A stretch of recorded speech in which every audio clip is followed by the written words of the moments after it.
নমস্কার বন্ধুরা, অমিতা কিচেন ভেলপুর থেকে আপনাদের অনেক অনেক স্বাগত জানাই। আবার চলে এলাম নতুন একটা ভিডিও নিয়ে। বন্ধুরা, আজকের রান্না করব রুই মাছ। তো বন্ধুরা, এই রুই মাছের ওজনটা 2 কেজি 400। তো কিভাবে রান্নাটা করছি আপনারা প্রথম থেকে শেষ পর্যন্ত দেখতে থাকুন।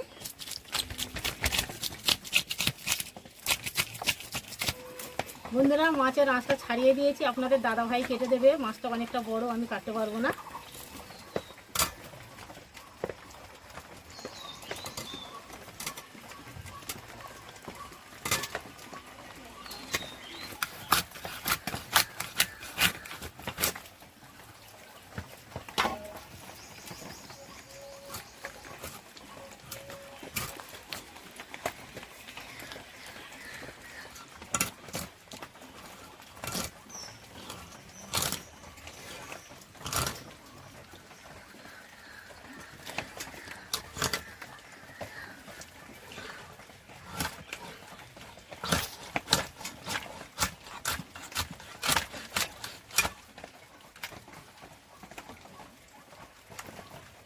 বন্ধুরা, রুই মাছের আঁশগুলো কত বড় বড় দেখুন।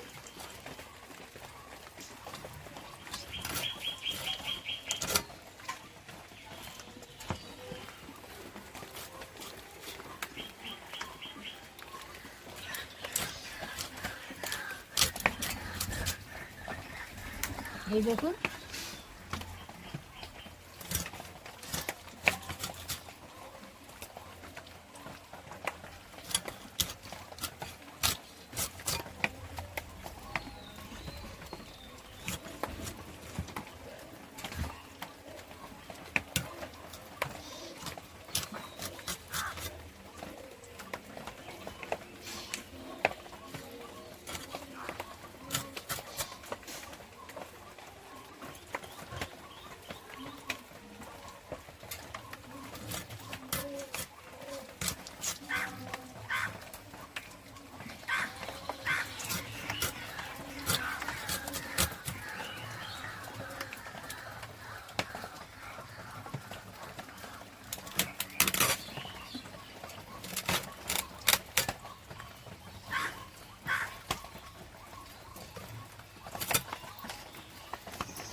বন্ধুরা, মাছগুলো এবার আমি ধুয়ে নেব।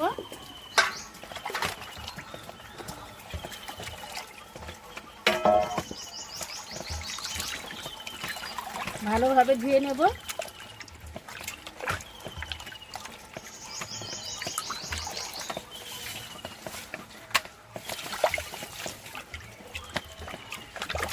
মাছটা 3-4 বার ভালো করে ধুয়ে নেব। বন্ধুরা, সব মাছ আমি ধুয়ে নিয়ে চলে এসেছি। আর সব মাছ তো আমার নেওয়া সম্ভব নয়। বন্ধুরা, আমি নিয়েছি এখানে 6 পিস মাছ।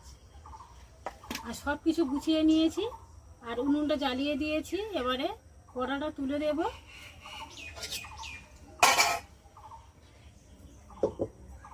ততক্ষণে কড়াটা গরম হোক, তার মধ্যে আমি এই মাছগুলো মাখিয়ে নেব।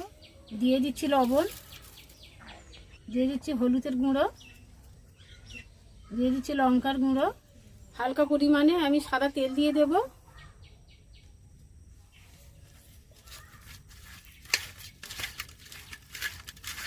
মাছটা মাখানো হয়ে গেছে, এবারে কড়ার মধ্যে তেল দিয়ে দেব।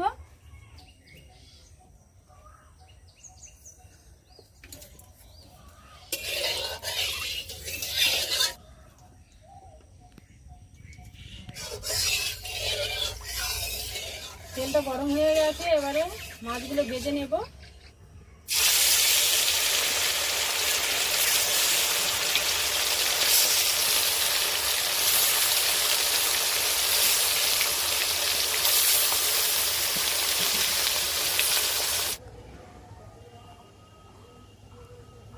মাছটা একটু ভাজা হয়ে গেছে, উল্টে দেবো।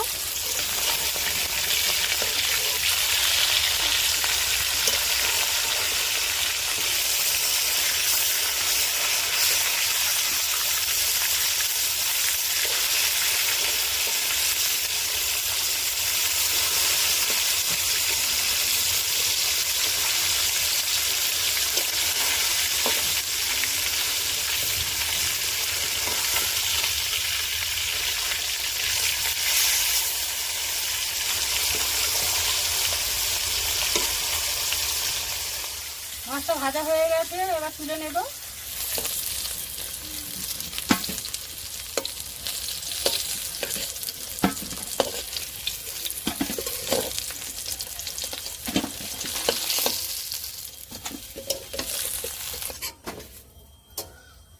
এবারে মাছ ভাজার তেলেতে আমি পেঁয়াজটা দিয়ে দেব।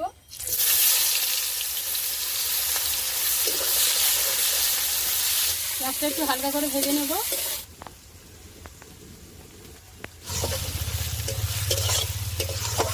পেঁয়াজটা হালকা করে ভেজে নিয়েছি, এবার দিয়ে দেবো গোটা জিরে।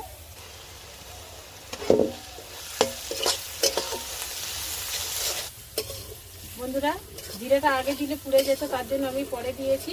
এবারে দিয়ে দেবো আদা রসুন বাটা।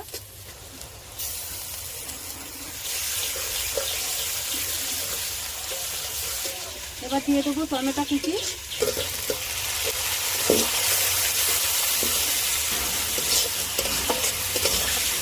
এবারে দিয়ে দেবো ঝাল, হলুদ আর লবণ।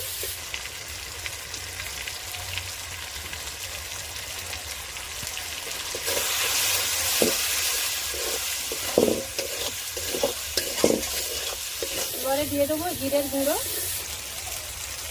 এবারে দিয়ে দেবো ধনের গুঁড়ো। এবারে দিয়ে দেবো গোলমরিচের গুঁড়ো। এবারে দিয়ে দেবো কাশ্মীরি লাল লঙ্কার গুঁড়ো।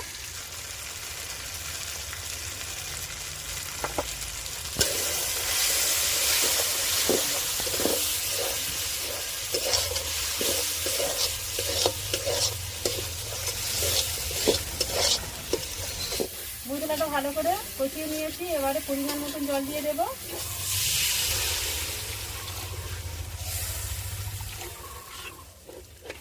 চাপা দিয়ে 5 মিনিট ফুটিয়ে নেব।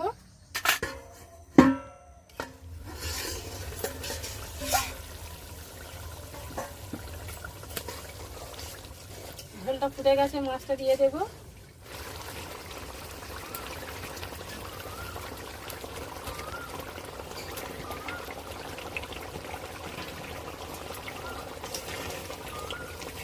এবারে তরকারিতে চাপা দেবো না, 2 মিনিট ফুটিয়ে নেব।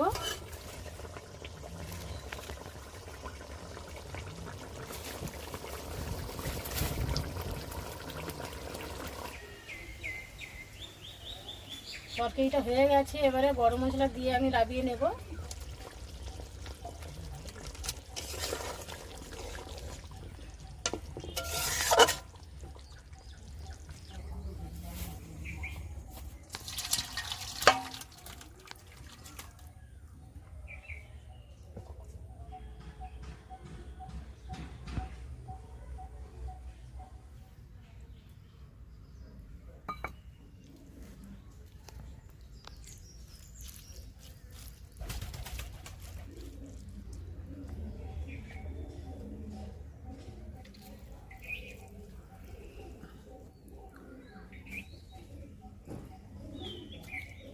বন্ধুরা, মাছটা খুব সুন্দর টেস্ট, তরকারিটা খুব ভালো হয়েছে। তো আজকের এই রুই মাছের রেসিপি আপনাদের কেমন লেগেছে অবশ্যই কমেন্ট করে জানাবেন। ভালো লাগলে লাইক শেয়ার করবেন। আর আমার এই ভিডিওটা আপনাদের এতক্ষণ দেখার জন্য অনেক অনেক ধন্যবাদ। আবার নতুন কোনো ভিডিও নিয়ে আপনাদের সামনে হাজির হয়ে যাব। আপনারা সবাই ভালো থাকবেন, সুস্থ থাকবেন। নমস্কার।